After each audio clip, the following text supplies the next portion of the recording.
Hi, I'm Scot Thompson, the president of Michigan LEGO Users Group. We're here at Fort Wayne Brickworld, and I'd like to show you a little bit around the town that I built here for our display.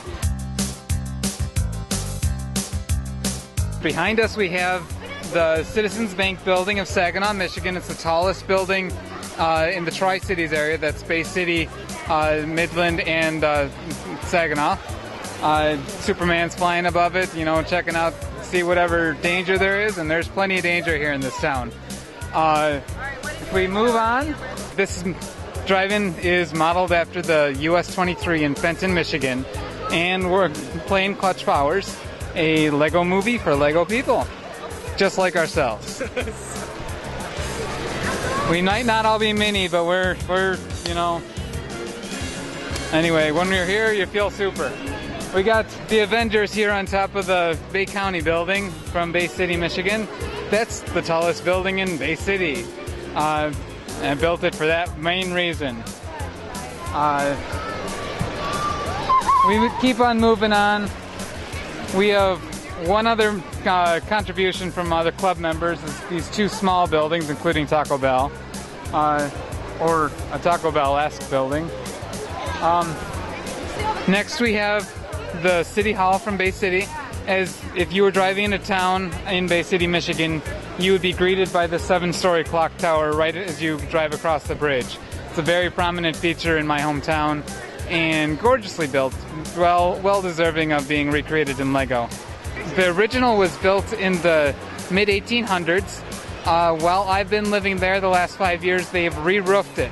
When I originally was going to build it, the roof was a dark red. I bought a whole bunch of dark red pieces, and I started building it with the reddish brown and the dark red. It didn't look right, and looking at the building, it didn't have the right appeal.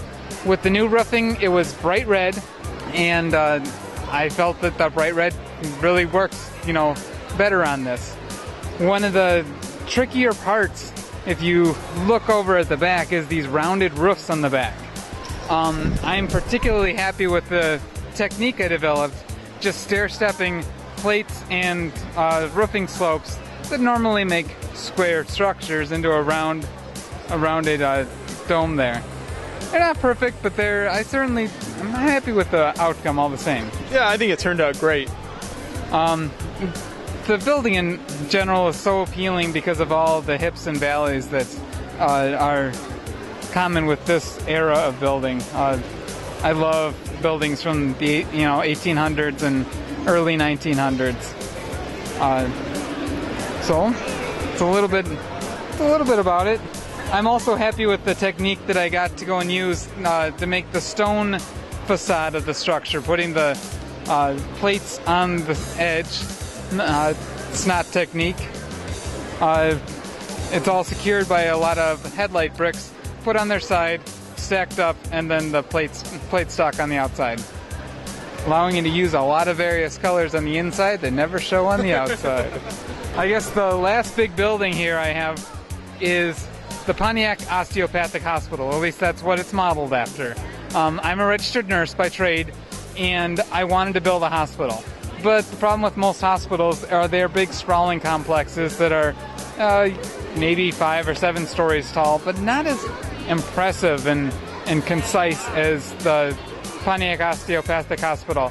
I saw this while going to a concert in Pontiac about a year ago, and the first thing I said is, I gotta build this out of Legos.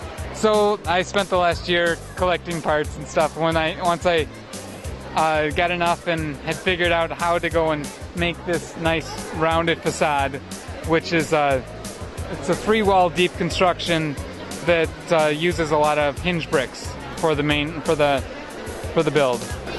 Last of all, you've probably seen the ghost train here. I was very happy to get it up and running. It was well deserving. I'm sure there's lots of adult fan of Legos out there that saw that train and said, I got to get it running on our layout. The trickier part of that was to get the wings to flap.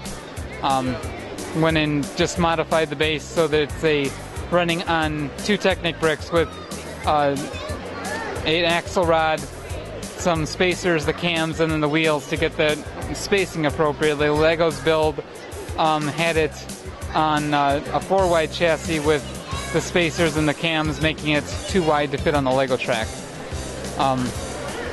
Okay, so what's your favorite feature of this build here? It's hard to say.